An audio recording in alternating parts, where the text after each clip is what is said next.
Nanging apa sakurunge taturi jumeneng aku sore mau ngeroleh TikTok gawe tembang gawe lagu. Oh, gawe lagu maaf. Nggo sapa? Engko nek kowe menyimak lirike lelagon wis ngerti kuwi lagu nggo sapa. Oh, judule apa? Judule Rasa Tresna. Oh, Rasa Tresna. Nah. Wong pas ndangdute ndoniken diaturi jumeneng. Heeh. Oh iya, coba ana bawane ya, ana bawane Sinom nah, Sinom ya. Sinom ya, coba men dibawani karo Mas Wisnu sing suarane lantang. Lagu nggo sapa? Ora usah tak omongi engko nek kowe menyimak saire bakal ngerti kuwi lagu nggo sapa. Oh, ngono. Sapa? Karo bapak dhewe. Ah iya.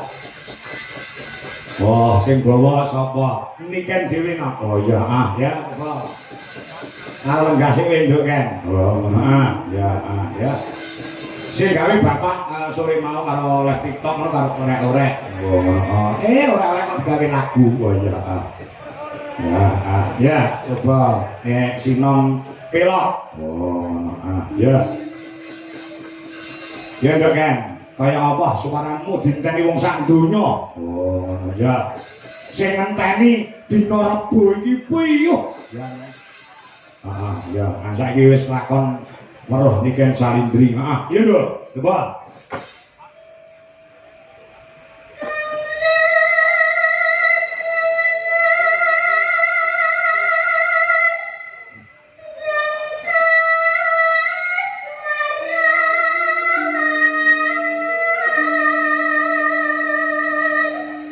Suarane kaya bledek lho.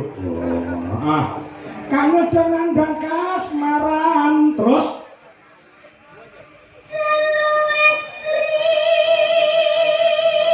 barang beda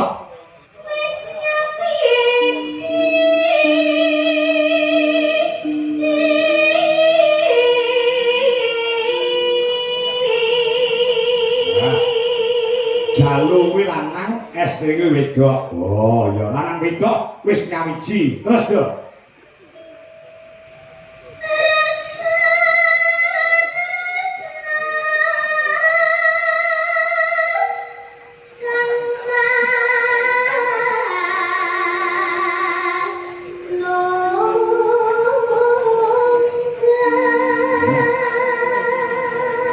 Rasa tresna kang manunggal. Ya, terus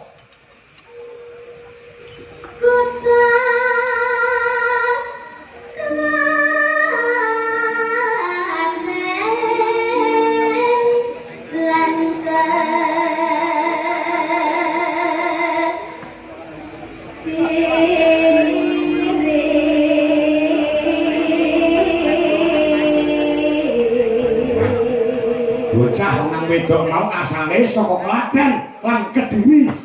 Ya, terus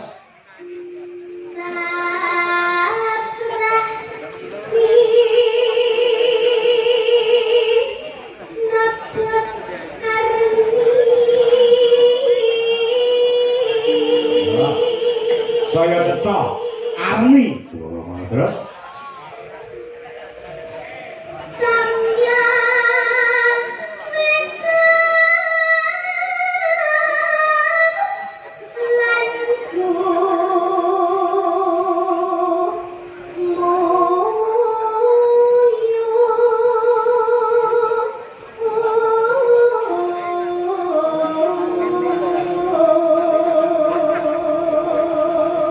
samya mesem lan gumu itu sih orang mung sing lakoni tok sing mesem guyu sing nonton penggemare yo mesem gulu beniki siap karpet digulung-gulung.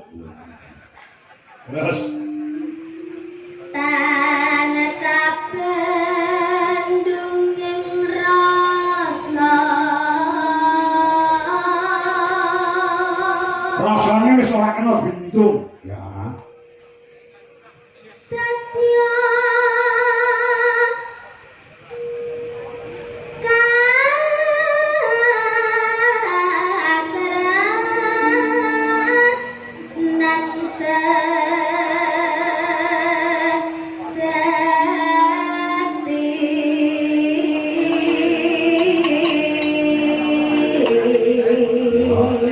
ya katresnan sejati ya terus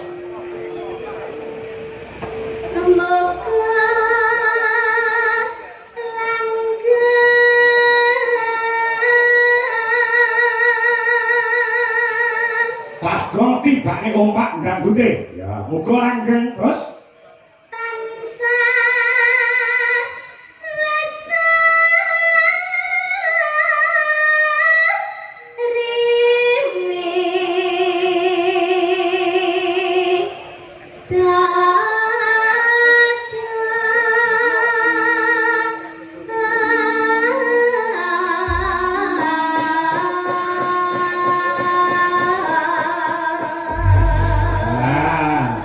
wis kene yo tembang iki nggih sapa ngerti ra? Sampun, Pak. Nggo sapa?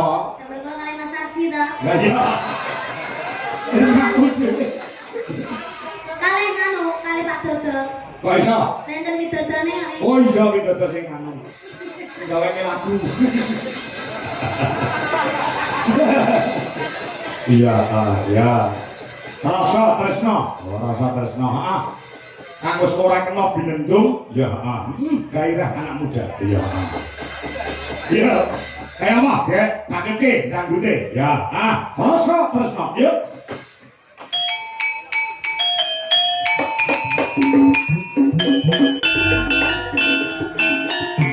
Ayo, semuanya.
Thank